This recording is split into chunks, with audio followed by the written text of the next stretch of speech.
আজ আমরা হজরত বড়পীর আব্দুল কাদের জিলানী রহমতুল্লাহ আলহির অলৌকিক ঘটনা আপনাদের জন্য উপস্থাপন করছি। বাগদাদে একজন নারী বসবাস করতেন। তিনি ছিলেন বিধবা। কিছুদিন পূর্বেই তার স্বামী ইন্তেকাল করেছিল। এই বিধবা নারীর একজন পুত্র ছিল যে অসুস্থ হয়ে গিয়েছিল। এই নারী তার ছেলের চিকিৎসার জন্য অনেক বড় বড় চিকিৎসকের নিকট গিয়েছেন, কিন্তু তাতে কিছুই হয়নি।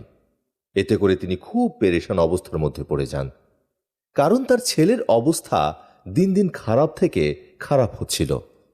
বিধবা নারীর দুনিয়ায় তার এই ছেলেটি ছাড়া আর কেউই ছিল না। এক পর্যায়ে তার প্রতিবেশী তাকে পরামর্শ দিল, তুমি তোমার ছেলেকে নিয়ে বাগদাদ শরীফে হুজুরের কাছে যাও, আশা করি তার দোয়াতে তোমার ছেলে সুস্থ হয়ে যাবে। এই কথা শুনে বিধবা নারী তার ছেলেকে নিয়ে বাগদাদ শরীফের দিকে রওনা দিল। রাস্তার মাঝেই তার ছেলের অবস্থা খুবই খারাপ হয়ে যায় এবং সে বেহুশ হয়ে পড়ে। তখন এক ব্যক্তি সেই বিধবা নারীকে জিজ্ঞেস করল, আপনি কোথায় যাচ্ছেন? জবাবে তিনি বললেন, আমার ছেলে খুবই অসুস্থ, তাকে সুস্থ করতে আমি বাগদাদ শরীফে হুজুরের নিকটে যাচ্ছি, কিন্তু দুর্ভাগ্যবশত আমার ছেলের অবস্থা এরই মধ্যে খারাপ হয়ে গেছে। তখন সেই লোকটি বলল, আপনি কোনো অবস্থাতেই সাহস হারাবেন না। আপনি আপনার ছেলেকে নিয়ে বাগদাদের হুজুরের নিকটে চলে যান, কোনো না কোনো সমাধান হবেই, আর আপনি খুশি মনে আপনার বাড়ি ফিরে আসতে পারবেন। কারণ বাগদাদের হুজুর মহান আল্লাহ তাআলার একজন নেক বান্দা। তার দোয়ার উসিলায় অনেক মানুষই প্রাণ ফিরে পেয়েছে।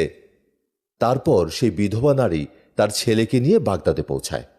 বাগদাদে পৌঁছানোর পর সেই বিধবা নারী ছেলেকে নিয়ে হুজুরের দরবারে হাজির হয়। ছেলেকে দেখে হুজুর বললেন, হে মহান আল্লাহর বান্দি, এখন তোমার ছেলের জন্য আর কিছুই করার নেই, কারণ তোমার ছেলেকে মহান আল্লাহ তাআলা তার নিজের মর্জিতে তার কাছে নিয়ে গিয়েছেন। এখন তুমি শুধু আল্লাহর উপর ভরসা করে থাকো এবং এই সিদ্ধান্ত মেনে নাও। কিন্তু এই কথা সেই বিধবা নারী কোনো মতেই মেনে নিতে পারছিলেন না। সে চিৎকার করে কাঁদতে লাগল। সেই সময় সেখানে খুব সুন্দর একটি বাচ্চা আসে। সে এসে বিধবা নারীকে জিজ্ঞেস করে, তুমি কাঁদছো কেন? সেই সুন্দর বাচ্চাটিকে দেখে বিধবা নারীটি বলতে থাকে, তোমাকে আর কি বলবো, তুমি তো ছোট্ট একটি বাচ্চা। এরপরেও সেই বিধবা নারী তার সামনে উপস্থিত থাকা সেই ছোট্ট বাচ্চাটিকে তার সমস্ত ঘটনা খুলে বলে। সেই নারী বলতে থাকে কিভাবে তার ছেলে অসুস্থ হলো এবং কেন সে তার ছেলেকে নিয়ে এই বাগদাদে এসেছে। কিন্তু এখানে পৌঁছানোর পূর্বে তার ছেলে রাস্তায় জ্ঞান হারিয়েছে এবং এই অসুস্থতায় তার ছেলের মৃত্যু ঘটেছে। এ কথা বলে বিধবা নারীটি আবার কান্না শুরু করে দিল এবং বলতে থাকে, আমি আমার এই ছেলেকে ছাড়া কি নিয়ে বাঁচব? এই কথা শুনে সেই ছোট্ট বাচ্চাটি বলে উঠল, মা, আপনার ছেলে তো মারা যায়নি, সে এখনো জীবিত রয়েছে, দেখুন সে সত্যিই জীবিত।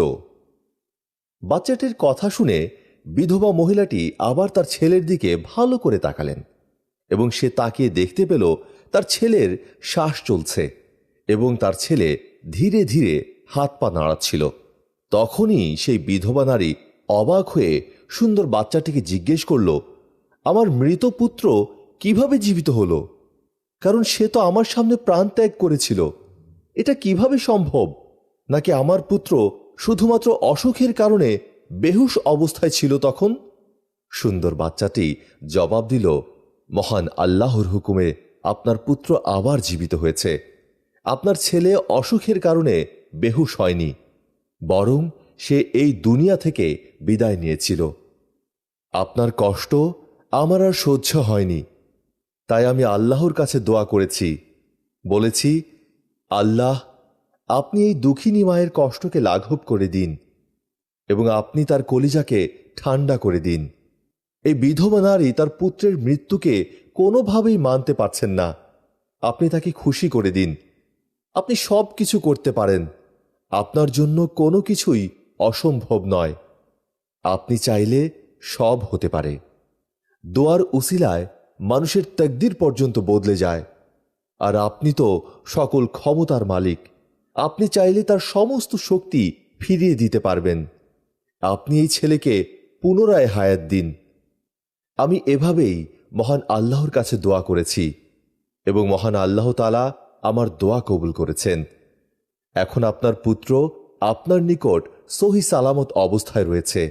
তখন সেই বিধবা নারী সেই বাচ্চাটিকে জিজ্ঞেস করলেন, আমি সবই মানছি, কিন্তু তুমি কে? তোমার পরিচয় কি? সেই বাচ্চা তার পরিচয় দেওয়ার পূর্বেই সেখানে বাগদাদ শরীফের হুজুর আসেন। সেই মহিলার ছেলেকে পুনরায় জীবিত দেখে হুজুর বুঝতে পারলেন সেখানে কি ঘটেছে। তখন হুজুর বাচ্চাটিকে বললেন, তুমি এখনো তকদিরের ব্যাপারটা পুরোপুরি বুঝতে পারোনি। আমি জানি তোমার দোয়ার উসিলায় সেই মহান আল্লাহ তাআলা এই বিধবা নারীর পুত্রকে পুনরায় হায়াত দিয়েছেন। আমার প্রশ্ন, তুমি এমনটা কেন করলে? মানুষ তো এই কথাকে কোনোভাবেই মানবে না। এটা বলেই হুজুর একটি বেত নিয়ে আসলেন। বেত দেখে বাচ্চাটি দৌড় দিল। হুজুরও ওই বাচ্চার পেছনে দৌড়াতে শুরু করলেন। আসলে বেত দিয়ে প্রহার করার উদ্দেশ্য ওই হুজুরের ছিল না। তিনি শুধুমাত্র ভয় দেখানোর জন্যই এমনটা করেছিলেন। এমন অবস্থায় বাচ্চাটি হুজুরের ভয়ে প্রাণপণে ছুটছিল। তখন সামনে একটি কবরস্থান ছিল, যেখানে অসংখ্য কবর ছিল। আর সেই বাচ্চাটি কবরস্থানের পাশ দিয়ে ছুটতে ছুটতে বলতে থাকে, হে কবরবাসী, এই হুজুরের হাত থেকে আমাকে বাঁচাও। আর সেখানেই ঘটে একটি অদ্ভুত ঘটনা। ছোট্ট বাচ্চার কথায় কবরস্থানের সমস্ত কবর থেকে মুর্দারা উঠে আসতে শুরু করল এবং তারা সেই ছোট্ট শিশুটির সামনে ঢালের মতো দাঁড়িয়ে গেল। অর্থাৎ এক পাশে হুজুর